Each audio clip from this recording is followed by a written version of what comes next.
আসসালামু আলাইকুম গাইস, আশা করি ভালো আছো। আলহামদুলিল্লাহ, তোমাদের দোয়াতে আমি ভালো আছি। তো ফিরে আসলাম টেক রিয়াকশন ভিডিওতে নতুন একটি রিয়াকশন ভিডিও নিয়ে। তো আশা করি ভিডিওটি ভালো লাগবে। আজকের ভিডিওর টাইটেলটি হলো এক বছর পর গ্যালাক্সি S24 FE এখন কি value king. Galaxy S24 FE full review in 2025 Bangla tech talk. হ্যাঁ, অবশ্যই ভিডিওটি নেওয়া হচ্ছে টেকটক চ্যানেল থেকে, তাদেরকে ফুল ক্রেডিট দেওয়া হবে এবং তাদের ভিডিও লিঙ্কটি অবশ্যই আমাদের চ্যানেলের ডেসক্রিপশন বক্সে দেওয়া থাকবে, চাইলে তোমরা চেক আউট করতে পারো। তো আজকে আমরা দেখবো যে গ্যালাক্সি S24 এটা কতটা ভ্যালু ফর মানি এবং এক বছর পর এটা আসলে কি কতটা ভ্যালু ফর মানি সেটা আমরা অবশ্যই দেখবো। যদি ভিডিওটি ভালো লাগে অবশ্যই লাইক কমেন্ট শেয়ার, চ্যানেলে নতুন হলে অবশ্যই চ্যানেলটিকে must subscribe and get the bell icon. তো চলো আজকের ভিডিওর কার্যক্রম শুরু করি। 1 2 3। গ্যালাক্সি S24 FE যখন এক বছর আগে রিলিজ হয়েছিল তখন এর দাম ছিল 70 থেকে 80 হাজার টাকা এবং যেই সময় ভাই এই ফোনটা কেউ কিনতেও চাইতো না, কেউ সাজেস্টও করেনি। বাট এক বছর পরে এসে এটা ব্র্যান্ড নিউ বিক্রি হচ্ছে 47 থেকে 48 হাজার টাকা এবং যে জায়গায় কিন্তু ভাই খেলাটা ঘুরে গেছে। 50 হাজার টাকা বাজেটে এই মুহূর্তে যদি আপনি একটা ব্র্যান্ড নিউ ফোন কিনতে চান, আপনার অল অ্যারাউন্ড হইতে হবে, তাহলে চোখ বন্ধ করে এই ফোনটা সাজেস্ট করা যায়। সো এই মুহূর্তে যারা কিনতে চাচ্ছেন, যাদের বাজেট এরকম আছে বা S24 FE যাদের আসলে পছন্দের লিস্টে আছে, তাদের জন্য আজকের ভিডিওটা একদম জেনুইনলি হেল্পফুল হতে যাচ্ছে, কারণ এটা আমি ব্যবহার করছি, আমি পার্সোনালি কিনছি আমার বড় ভাইয়ের জন্য এবং বিস্তারিত। ওয়াও, ডিসপ্লেটা তো আসলে সুন্দর, বাট চিন বেজেল কিন্তু অনেক মোটা। ঠিক আছে, চিন বেজেলটা আসলে মোটা, বাট ডিসপ্লেটা দেখো খুবই কালারফুল মনে হচ্ছে। ঠিক আছে, যেহেতু এটা স্যামসাং এর একটা ফোন, তো এটা অবশ্যই আমার ডিসপ্লে সেজন্য অনেক সুন্দর হবে, এটাই স্বাভাবিক। তো এটা আসলে ভালো। তো চলো ভিডিওটি প্লে করি। তো আপনাদের সাথে শেয়ার করব। এই ফোনটা যদি এখন কিনতে চান তাহলে বেস্ট প্রাইসে ফারাজি টেকনোলজি থেকে পেয়ে যাবেন। তাদের যমুনা ফিউচার পার্কে একটা প্রিমিয়াম আউটলেট রয়েছে। যারা ঢাকার বাইরে আছেন তারা নিশ্চিন্তে কুরিয়ার করেও প্রোডাক্ট নিয়ে নিতে পারেন। যে কোনো ব্র্যান্ড নিউ ফোন অথবা পুরাতন ফোন হিউজ স্টক রয়েছে। So definitely check them out. এই ভিডিওর ডেসক্রিপশনে অথবা ফার্স্ট কমেন্টে আমি তাদের বিস্তারিত দিয়ে দিচ্ছি। প্রথমত ফোন কিনলে এরকম ছোট্ট একটা বক্স পাচ্ছেন যার মধ্যে শুধু একটা কেবল রয়েছে। সো আমার মনে হয় যে এটা নিয়ে কথা আচ্ছা, এটা হলো বক্স, এটা হলো ফোনের মানে গ্যালাক্সি S24 FE, বাট বক্সের কোয়ালিটিটা বেশি একটা ভালো লাগছে সত্যি কথা। মানে একটা ব্ল্যাক কালার আর ফোনটা দিয়েছে এই আর কি, বাট ব্যাক্সের ডিজাইনটা বা আমার কাছে বেশি একটা ভালো লাগেনি। এই হলো আমার অপিনিয়ন। তো তোমাদের অপিনিয়ন কি তোমরা অবশ্যই জানো। তো চলো ভিডিওটি প্লে করি। বলে সময় নষ্ট করার দরকার নাই। এই যে ডিজাইনটা রয়েছে সেটা হাতে থাকলে যদি কেউ সামনে থেকে না দেখে তাহলে লিটারালি কেউ বুঝতে পারে না যে আমি কি স্যামসাং এর A সিরিজের ফোন ব্যবহার করতেছি, S সিরিজের নাকি FE সিরিজের। লাইক একই ডিজাইন একই শেপের ফোন, কারণ এখানে টোটালি অ্যালুমিনিয়ামের ফ্রেম রয়েছে এবং সেই ফ্রেমটা সাইড থেকে কার্ভ করা, তো হাতের মধ্যে ধরে একদমই কমফোর্টেবল আছে। সামনে পিছনে কিন্তু গরিলা গ্লাস ভিক্টাস প্লাস ব্যবহার করা হয়েছে। তো নিঃসন্দেহে বলাই যায় যে একদম ফ্ল্যাগশিপ লেভেলের বিল্ড ম্যাটেরিয়াল এখানে ব্যবহার করা হয়েছে। হ্যাঁ, তার মানে বিল কোয়ালিটিটা আসলে ইমপ্রেসিভ, কারণ ডিউরেবিলিটি অনেক ভালো। মানে ফ্রেমটা হলো তোমার অ্যালুমিনিয়াম, যেটা আসলে দুর্দান্ত। আর সামনে পিছে কি মানে Victus gorilla glass Victus protection দেওয়া আছে, যেটা কিন্তু আসলে দুর্দান্ত। ঠিক আছে, প্রোটেকশনের দিক দিয়ে বা ডিউরেবিলিটির দিক দিয়ে আসলে এটা কোনো কমতি রাখেনি, যেটা আসলে দুর্দান্ত বা ইমপ্রেসিভ বলা যায়। তো চলো ভিডিওটি প্লে করি। 6.8 এর রেটিং রয়েছে। সো পানি টানি লাগলেও কিছু সরি, লেভেলের বিল্ড ম্যাটেরিয়াল এখানে ব্যবহার করা হয়েছে। IP6.8 এর রেটিং রয়েছে। সো পানি টানি লাগলেও কিছু হচ্ছে না। বাট এটা যেহেতু যে প্রাইজের ফোন বা যে প্রাইজের একটা ফ্ল্যাগশিপ ফোন, এটা একটি 6.9 দিল আসলে ভালো হতো। 6.9 দিল এটা কি ডিজার্ভ করে। ঠিক আছে, তারপর 6.8 এটা খুবই ভালো। তো চলো ভিডিও প্লে করি। লং টাইম ধরে ব্যবহার করতে গেলে অ্যাজ ইউজুয়াল স্যামসাং এর ফোনকে আমরা যেমন ট্রাস্ট করতে পারি সেই ব্যাপারটা কিন্তু অবভিয়াসলি এখানে আছে। তবে যে জায়গায় একটু প্রবলেম মনে হইতে পারে সেটা হলো ফোনটা বেশ বাল্কিয়ার, বেশ হেভি ফিল মনে হয় আমার কাছে। বিশেষ করে যখন এটাতে আপনি কভার টভার লাগাই নেবেন তখন আরো বেশি বড় সড়ো, আরো বেশি পুরু ভারী মনে হবে হাতের মধ্যে। সো এটা একটা বড় সড়ো ফোন, এটা মাথায় রাখবেন। এবং স্যামসাং ফোনের অন্যতম কি সেলিং পয়েন্ট থাকে কিন্তু তাদের ডিসপ্লে, এবং এখানে যে ডিসপ্লেটা ব্যবহার করা হয়েছে সেটা কিন্তু 6.7 ইঞ্চির বিউটিফুল একটা ডায়নামিক 2x অ্যামোলেড ডিসপ্লে, যেখানে 120 হার্টজ এর রিফ্রেশ রেট রয়েছে। তবে অবভিয়াসলি এটা এলটিপিও না, 60 হার্টজ থেকে শুরু করে 120 হার্টজ পর্যন্ত যাইতে পারে এবং এখানে যে 1900 পর্যন্ত পিক ব্রাইটনেস যাইতে পারে। আমি দেখছি যে কোনো লাইটিং কন্ডিশনে আপনি ব্যবহার করলে লং পিরিয়ড ধরে এটার ডিসপ্লেকে ব্রাইট রাখে, ডিম কইরা দেয় না। সো যে কোনো কন্ডিশনে ব্যবহার করতে গেলে, মুভি দেখতে গেলে, গেমিং করতে গেলে অসাধারণ এক্সপিরিয়েন্স পাবেন। HDR10+ ও সাপোর্ট করে। তো ডিসপ্লেতে একদম ঝকঝকা ফকফকা একটা ব্যাপার, এখানে কমপ্লেইন করার সুযোগ নাই। এক্সেপ্ট আপনি যদি সামনে থেকে দেখেন, ইভেন এইসব বাজেট সেগমেন্টের ফোনের সাথেও এই যে বেজেলটা রয়েছে, নিচের দিকে চিনটা রয়েছে, সেইটা কিন্তু ভাই খানিকটা বড় মনে হবে এবং স্যামসাং এই কাজটাই করে তাদের S সিরিজের ফোনের সাথে একটা ডিফারেন্সিয়েট রাখার জন্য। সো অবভিয়াসলি স্যামসাং এর ফোন কিনতে গেলে এখানে আপনাকে এতটুকু স্যাক্রিফাইস করতে হচ্ছে। তবে এখানে যে অপটিক্যাল ফিঙ্গারপ্রিন্ট সেন্সরটা, ডিসপ্লেটা আসলে সুন্দর। মানে ডিসপ্লেটা তো বললো যে একটা অ্যামোলেড ডিসপ্লে, তো এটা আসলে সুন্দর ইমপ্রেসিভ বলা যায়। কালারফুল ডিসপ্লে দেখে মনে হচ্ছে। বা চিন বেজেলটা অনেক মোটা। হ্যাঁ, আসলে সাইড চিন বলবো, আপার চিন বা লোয়ার বেজেল তো ভাই অনেক মোটা। আর সাইড চিন ও আপার চিন যেটা, ওটা একদম সিমেট্রিক্যাল ঠিক আছে, বাট মোটা, বেশ চোখে লাগছে, যেটা আসলে একটা ডিসঅ্যাপয়েন্টিং ব্যাপার। তো এইখানে অ্যাটলিস্ট তারা কি মানে একটু যদি মানে কি বলে চিন বেজালটা যদি একটু ন্যানো করতো বা একটু থিন করতো তাহলে আসলে ভালো হতো, ঠিক আছে? করতেই পারতো, করাটা তো করলে তো কোনো সমস্যা না, তাই না? ওইটা করা গেলে আসলে আরো দেখতে আরো প্রিমিয়াম লাগতো, দেখতে আরো সুন্দর লাগতো। তারপর ফোনটা আসলে ফ্ল্যাগশিপ। তো চলো বিউটি প্লে করি। রয়েছে, ফেস লকটা রয়েছে সেলফি ক্যামেরার সাথে, খুব সিমলেসলি কাজ করে। এই ফোনে ব্যবহার করা হয়েছে Exynos 2400 প্রসেসর, তার সাথে 8 GB র্যাম রয়েছে। সো যখন এই ফোনটা মার্কেটে আসছিল তখন কিন্তু অন অফ দা মানে ওটস পার্ট ছিল এই ফোনটার যে Exynos প্রসেসর ব্যবহার করছে, এবং 80,000 বা 70,000 টাকা এই ফোনটা কেউ কিনবে না। বাট এই সময় এসে যখন এটা অ্যারাউন্ড 50,000 টাকা বাজেটে কিনতেছেন, তখন অবভিয়াসলি এইটা একটা পাওয়ারফুল ফোন হচ্ছে, এবং বাজেট সেগমেন্টে এইটা এখন আপনি গেমিং করতে চাইলেও ইজিলি এটা নিতে পারেন। কারণ যখন রিলিজ হয়েছিল তখন 90 FPS পর্যন্ত সাপোর্ট দিত, এখন পাবজিতে 120 FPS পর্যন্ত সাপোর্ট আছে, এবং wow, most of the gaming করতে গেলে এটাতে আপনি ক্যাপাবল জিপিইউ সিপিইউ পাচ্ছেন, এবং ডেইলি লাইফে ব্যবহার করতে গেলে নরমালি আমরা যেসব অ্যাপস গুলো ব্যবহার করি তার জন্য লিটারেলি এইটাকে মোর দ্যান ইনাফ পাওয়ারফুল একটা প্রসেসর আপনি বলতে পারেন। সো এই সময় এসে পারফরমেন্সের সেগমেন্টে 50,000 টাকা বাজেটে এইটা একদম ইজি হার্ড ব্যাটেল দিতে পারে যে কোনো ফোনের সাথে। তবে হয়তোবা বেশ কিছু ফোনের সাথে কম্পেয়ার করলে এইটার হিটিং ইস্যুসটা আপনাকে একটু ভোগান্তি দিতে পারে, বিশেষ করে যারা গেমিং করতে চাইবেন। এইটা দিয়ে আমি গেমিং করতে যে বা যখন স্ট্রেস টেস্ট দিয়েছি তখন 46 ডিগ্রি পর্যন্ত টেম্পারেচার উঠে গেছে, যদিও এখন ঠান্ডার সময়, সো গরমকালে আরো একটু বেশি হিট হবে। তো যারা আসলে মেইন প্রায়োরিটি গেমিং রাখতে চান তাদের জন্য অবশ্যই এটা একটা চিন্তার ব্যাপার, তবে পারফরমেন্সের জন্য এই প্রসেসরটা দুর্বল নয়। এখন এখানে আরেকটা কি সেলিং পয়েন্ট আছে এই ফোনটা লং টাইম ধরে ব্যবহার করতে গেলে, সেটা হলো 7 বছরের সফটওয়্যার সাপোর্ট এখানে আপনি পাবেন ওয়াও, অ্যান্ড্রয়েড 14। সিরিয়াসলি ভাই? মানে আমরা 7 বছরের অ্যান্ড্রয়েড, হ্যাঁ স্যামসাং আর কি বলে মানে গুগল পিক্সেলের ফোনগুলো এই কারণে বেশি ভালো লাগে, মানে তারা সফটওয়্যার আপডেট গুলো খুব বেশি দিয়ে থাকে, যেটা আসলে একটা দুর্দান্ত। হ্যাঁ, মানে আমরা 7 বছরের অ্যান্ড্রয়েড আপডেট পাবো, যেটা কিন্তু আসলে হিউজ, এটা আসলে ইমপ্রেসিভ। ঠিক আছে, তো চলো বিউটি প্লে করি। দিয়ে এটা রিলিজ হয়েছিল, অ্যান্ড্রয়েড 21 পর্যন্ত আপনারা আপডেট পেয়ে যাবেন। সময়ের ওয়াও, সাথে সাথে ফোনটা কিন্তু ইরিলেভেন্ট হবে না, মানে সফটওয়্যার আপডেট থাকবে, সিকিউর থাকবে, এবং লেটেস্ট ফিচার গুলো পাবেন। এবং এখন গ্যালাক্সি এ এর যেসব ফিচার গুলো আছে সেগুলোও কিন্তু এখানে আপনি এনজয় করতে পারতেছেন। ফাইনালি 50,000 টাকা বাজেটের মধ্যে এই ফোনটা ওয়ান অফ দা বেস্ট না হয়ে বেস্ট হওয়ার যে কারণ সেটা হলো এটার ক্যামেরা সেটআপ। কারণ এখানে 3টা ক্যামেরা দেখতে পাচ্ছেন, যার মধ্যে 12 মেগাপিক্সেলের একটা আলট্রা ওয়াইড সেন্সর, 50 মেগাপিক্সেলের মেইন সেন্সর, এবং 8 মেগাপিক্সেলের টেলিফটো লেন্স। সো নরমালি ছবি তুলতে গেলে আপনি ওয়াও, যদি লো লাইট বলেন বা ডে লাইট বলেন, এইটার ছবি নিয়ে 100% স্যাটিসফাইড থাকবে। হ্যাঁ ছবিগুলো দেখি, ওয়েট আর টু ই করি, 1 মিনিট। এটা হলো তোমার প্রথমটা হলো কি 12 মেগাপিক্সেলের আলট্রা ওয়াইড, যেটা ছবি কোয়ালিটি আসলে দুর্দান্ত ভাই, সুপার লেভেলের মানে কি সুপার লেভেলের ন্যাচারাল মনে হচ্ছে, ঠিক আছে, ক্রিস্টাল ক্লিয়ার।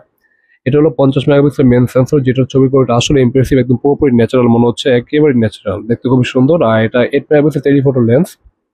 হ্যাঁ, এটার মধ্যে কিছুটা ডিটেলস হালকা একটু শার্পনেসের ঘাটতি দেখা যাচ্ছে, বাট ছবিগুলো কিন্তু আসলে ন্যাচারাল, একদম পুরো একদম মানে বলা যায় খুবই ভালো, মানে বাজেট হিসেবে খুবই ভালো, ঠিক আছে।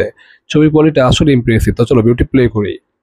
লো লাইট বলেন বা ডে লাইট বলেন, এইটার ছবি নিয়ে 100% স্যাটিসফাইড থাকবেন, বিশেষ করে বাজেট সেগমেন্টে যেসব ফোনগুলো পাবেন তার সাথে এটা কম্পেয়ার করলে। এবং স্যামসাং এর যে ফটো স্টাইল আপনারা জানেন যে ছবিটা কালারফুল থাকে, ফেসটা হালকা একটু স্মুথ করে, রেডি টু আপলোডের মতো ছবি কিন্তু এখান থেকে পায়। সো মোস্ট অফ দ্য অবশ্যই মানুষ ছবির কিন্তু কোয়ালিটি এই অবশ্যই ভালো। ধরনের ছবি পছন্দ করেন, সো যে কারণে আপনি এটা দিয়ে ছবি তুলতে গেলে most of the time satisfied থাকবেন। তবে হ্যাঁ, যদি হ্যাঁ, এর আগে স্যামসাং এর এস সিরিজের ফোন বা আপনি যদি এই বাজেটে পিক্সেল 8 প্রোর সাথে কম্পেয়ার করেন, তাহলে এটার যে আলট্রা ওয়াইড সেন্সরটা আছে এবং টেলিফটো লেন্সটা আছে সেইটা হালকা একটু সফট ইমেজ এবং রাতের বেলায় একটু নয়েজ প্রডিউস করবে। বিশেষ করে এটার আলট্রা ওয়াইড সেন্সর এবং টেলিফটো লেন্সটা লো লাইটের জন্য একটু দুর্বলতা দেখায়, এবং অবভিয়াসলি সেটা হওয়ারই কথা, কারণ এটা এফি সিরিজের ফোন। এখানে একদমই আপনি এস সিরিজের মতো ফুল পটেনশিয়ালিটিটা পাবেন না, এবং এখানে যদি আপনি পোর্ট্রেট তুলতে চান সেই জায়গায়ও কিন্তু একটা দারুণ ব্যাপার আছে। বিশেষ করে স্যামসাং এর যে ইন্টেলিজেন্ট এজ ডিটেকশন এবং ব্যাকগ্রাউন্ড ওয়াও, ওকে সাবজেক্ট সেপারেশন, এবং এখানে 1x থেকে শুরু করে 2x 3x পর্যন্ত পোর্ট্রেট তুলতে পারবেন। বিশেষ করে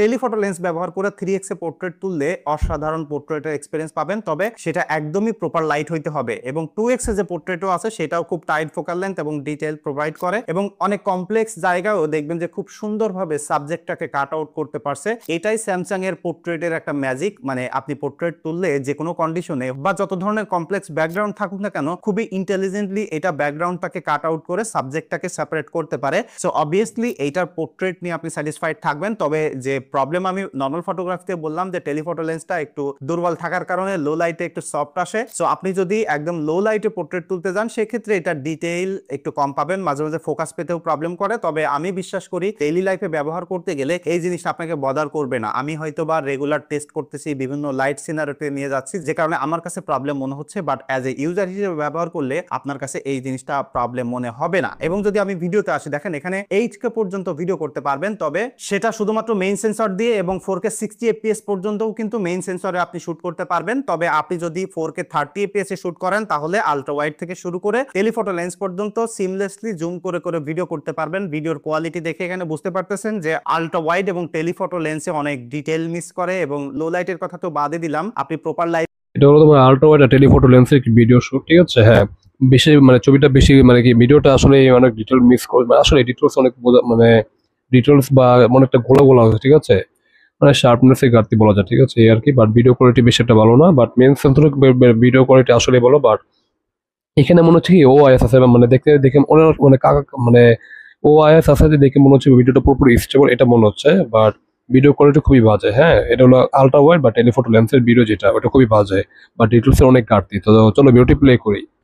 ভিডিও করতে গেলেও ভিডিও কোয়ালিটি অতটা ভালো না, বিশেষ করে স্যামসাং এর এস সিরিজের ফোনের সাথে যদি আপনি কম্পেয়ার করেন। তবে এই বাজেটের ফোনের সাথে যদি আমি কম্পেয়ার করি তাহলে পিক্সেলই একমাত্র আছে যেটার সাথে আপনি কম্পেয়ার করতে পারেন। আর আইফোন 14টাও কেনেন, সেটাতে বেটার ভিডিও পাবেন। তবে এই ফোনগুলো বাদে অন্যান্য যে কোনো ব্র্যান্ডের ফোনের সাথে কম্পেয়ার করলে এইটাতে বেটার ভিডিও আপনি পাবেন। একটা সেলফি ক্যামেরা স্যাম্পল আমি দিয়ে দিচ্ছি, আপনারা দেখে নেন। সর্বোচ্চ 4K 60 fps পর্যন্ত ভিডিও করতে পারবেন এবং সিনেম্যাটিক মোডের ভিডিও কিন্তু করা সম্ভব। তবে আমি এটা ভিডিও করতে যে হালকা রোলিং শাটার দেখতে পাচ্ছি, মানে ভিডিওটা হালকা এভাবে চপি চপি ফিল হচ্ছে। আপনারা এটা নোটিস করতেছেন কিনা যায় না, তবে ভিডিও করতে যে জিনিসটা আমি খেয়াল করছি, এইটা কোনো সফটওয়্যার ইস্যুস হইতে পারে, আমি শিওর না। আপনারা কেউ ব্যবহার করলে সেটা অবশ্যই একটু কমেন্ট করে জানাতে পারেন আপনাদের আসলে এরকম প্রবলেম হয় কিনা। এখন এখানে যে 10 মেগাপিক্সেলের সেলফি ক্যামেরা আছে সেটা 24 mm এর ফোকাল লেন্থ প্রোভাইড করে, সো যথেষ্ট ওয়াইড আছে, ভিডিও কলিং এর এক্সপিরিয়েন্স ভালো আছে।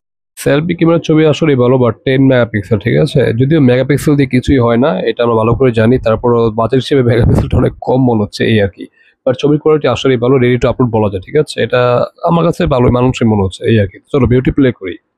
আর যদি নরমালি সেলফি তুলতে চান যে কোনো লাইটিং কন্ডিশনে, বিশেষ করে স্যামসাং যে অ্যাগ্রেসিভলি ডায়নামিক রেঞ্জ ক্যাপচার করে, আই হোপ যে সেলফি দেখে বুঝতে পারতেছেন। এবং যত লো লাইটে সেলফি তোলেন না কেন, সারপ্রাইজ করতেছে এভরি সিঙ্গেল ক্লিকে। 4K পর্যন্ত সিনেম্যাটিক ভিডিও করতে পারবেন, অর্থাৎ যারা ব্যাকগ্রাউন্ড ব্লার করে ভিডিও করতে চান, টিকটক করতে চান, রিলস বানাইতে চান, তাদের জন্য কিন্তু এটা গ্রেট একটা এক্সপিরিয়েন্স দিবে। বিশেষ করে আপনি যদি ওয়াকিং সাবজেক্টেরও ব্যাকগ্রাউন্ড ব্লার করে ভিডিও করেন, সেক্ষেত্রেও দেখবেন যে যথেষ্ট ভালো ব্যাকগ্রাউন্ড ডিটেক্ট করতে পারে, ব্লার করতে পারে। সো ভিডিও কোয়ালিটির ক্ষেত্রে আমি বলবো যে যারা আসলে টকিং হেড টাইপের ভিডিও বানান বা প্রপার লাইটে ভিডিও করেন, হোক সেটা সিনেম্যাটিক বা নর্মাল ভিডিও, এটা আপনাকে স্যাটিসফাই করবে। তবে যেটা বললাম যে নর্মাল ভিডিওগ্রাফির ক্ষেত্রে এটা এই বাজেটে বেস্ট নয়। এবং ফাইনালি আসি ব্যাটারিতে, দেখেন এইটাতে 4700 মিলিঅ্যাম্পিয়ার একটা ব্যাটারি ব্যবহার করা হয়েছে। তবে এই বাজেটে বা আপনি যদি এই ফোনের সাইজ ধরেন, ফোনের যে ওয়েট আছে, সেই সব মিলিয়ে কোনোভাবে এই মাত্র 4700 মিলিঅ্যাম্পিয়ারের ব্যাটারিটা আসলে জাস্টিফাইড না। 6 থেকে 7 ঘন্টা মতো স্ক্রিন অন টাইম আপনারা পেয়ে যাবেন। লং টাইম ধরে ব্যবহার করতে গেলে এক্সিনস হওয়ার কারণে হয়তোবা সময়ের সাথে একটু ডিগ্রেড হইতে পারে। তবে ব্যাটারি ব্যাকআপের জন্য নরমাল ইউজার হিসেবে ঠিকঠাক আছে। তবে এখনকার ফোনের সাথে যদি কম্পেয়ার করেন তাহলে বাজেট সেগমেন্টে এই ফোনটা হয়তোবা এই জায়গায় একটু পিছিয়ে পড়তেছে। বাট এটা আমি তার সাথে এক কথা মানে কি একমত, ঠিক আছে। মানে এর থেকে কম দামে ফোনের মধ্যে আমার 7000 mAh বা 6000 mAh বা 6500 এরকম ব্যাটারি পেয়ে থাকি, বাট এখানে 47 মানে 4700, এটা অনেক কম, অনেক কম, মানে 5000ও দেয় না, মানে অনেক কম। স্ট্যান্ডার্ড হলো বর্তমানে 6000, বাট 6000 থেকে এটা 6000 ধারে কাছে এনে এটা তো 5000ই দেয় না, তো 6000 ধারে কাছে থাকা তো দূরের মানে প্রশ্নই আসে না। তো ব্যাটারিটা আসলেই কম। তো চলো বিউটি প্লে করি।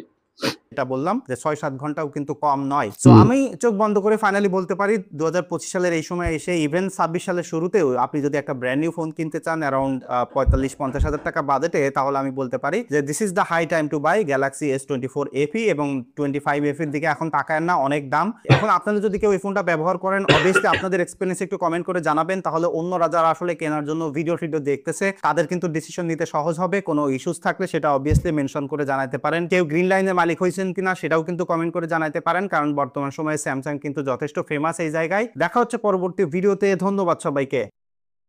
তো যাই হোক গাইস, ভিডিওটি এখানে শেষ হয়ে গেল, ঠিক আছে। আমরা দেখে নিলাম স্যামসাং গ্যালাক্সি S24 FE, ঠিক আছে। এটা আমরা দিয়ে মানে রিভিউটা দেখে নিলাম, ফুল রিভিউ। তো এটা 1 বছর পর এখন দাম হলো 45 থেকে 50 হাজার টাকা, ঠিক আছে। তো এটার বিল কোয়ালিটি আসলেই ভালো, মানে গরিলা গ্লাস ভিক্টাসের প্রোটেকশন মানে বোথ সাইডে, ঠিক আছে, মানে পিছনে এবং সামনে গরিলা গ্লাস মানে ভিক্টাসের প্রোটেকশন পাবো, যেটা আসলে ইমপ্রেসিভ। বিল কোয়ালিটি নিয়ে কোনো কমপ্লেন নেই। আর ফ্রেমটা অ্যালুমিনিয়াম, যেটা আসলে দুর্দান্ত। আর ডিসপ্লের কথা যদি বলি, ডিসপ্লেটা অ্যামোলেড ডিসপ্লে, যেটা 2K একটা ডিসপ্লে, যে ডিসপ্লের কালার কোয়ালিটি কম্বিনেশন খুবই এক কথায় অসাধারণ। মানে তুমি কন্টেন্ট ওয়াচিং করে খুবই মজা পাবে, খুবই কালারফুল, ঠিক আছে। মানে স্যামসাং এর অ্যামোলেড ডিসপ্লে কিরকম যে পারফরমেন্স দেয় সেটা তোমরা সবাই ভালো করে জানো, এখানে আমি বলার কোনো অপেক্ষা রাখে না। বাট ডিসপ্লের একটা সমস্যা হলো চিন বেজেল। লোয়ার বেজেল তো অনেক মোটা অনেক, আর সাইড বা আপার যেটা চিন বা বেজেল, ওইটা চিনগুলো কি একটু সিমেট্রিক্যাল কিন্তু অনেক মোটা, চোখে লাগে, ঠিক আছে। তো চিন বেজেলটা আসলে অনেক মোটা, এখানে প্লিজ থিন করলে আসলে ভালো হতো, বা তারা থিন করেন, যেটা একটা খুবই সমস্যা। আর এরপর যদি আসি ক্যামেরাতে মেন সেন্সর যেটা মানে 50 মেগাপিক্সেলের যদি মেন সেন্সর যেটা, ওটা ছবির কোয়ালিটি খুবই ভালো। আর ছবি কোয়ালিটি আসলেই ভালো। আর আলট্রা বা টেলিফটো, ওগুলো ছবি আসলেই ভালো, খারাপ না, ঠিক আছে। মানে রেডি টু আপলোড ইমেজ বলা যাবে। এগুলো দিয়ে কি ছবি তুমি কি মানে রেডি টু আপলোড, মানে সোশ্যাল মিডিয়ার জন্য তুমি খুব সহজে কি অনায়াসে মানে কি ছবি তুলে ক্লিক করলে, জাস্ট ছবি তুললে আর আপলোড করলে, এরকম একটা ব্যাপার। তো যেটা ছবি কোয়ালিটি আসলে ভালো। বাট ভিডিও কোয়ালিটি যদি বলি, মেন সেন্সরের ভিডিও আসলেই ভালো, বা বেশি একটা খারাপ না বলা যায়, বেশি একটা খারাপ না, খুবই ভালো। আর যদি টেলিফটো লেন্স বা তুমি কি বলে আল্ট্রা ওয়াইডে যদি ভিডিও শুট করতে হতো, তাহলে সেগুলো ভিডিও কোয়ালিটি খুবই খারাপ, কারণ সেখানে ডিটেলসের অনেক ঘাটতি, ঠিক আছে। আর সেলফি ক্যামেরা ভিডিও দেখলাম, সেটাও খুবই ভালো লাগছে আমার কাছে, ভালোই লাগে, খারাপ না একদম, খুবই মানে খুবই অসাধারণ লেগেছে, খুবই ভালো, আমার কাছে ভালোই মনে হচ্ছে এই আর কি। তোমাদের কাছে কেমন তোমরা অবশ্যই কমেন্ট করো। আর কিন্তু সেলফি ক্যামেরা যেটা 3 মেগাপিক্সেল, এটা মনে হচ্ছে বাজেট হিসেবে মেগাপিক্সেল একটু কম হয়ে গেছে এই আর কি। বাট ছবির কোয়ালিটি কিন্তু আসলে অসাধারণ, ছবির কোয়ালিটি লাইটিং মানে লাইট ব্যালেন্স বলো বা লো লাইট বলো, সবকিছু কি ছবির কোয়ালিটি আসলে অসাধারণ ইমপ্রেসিভ, ঠিক আছে।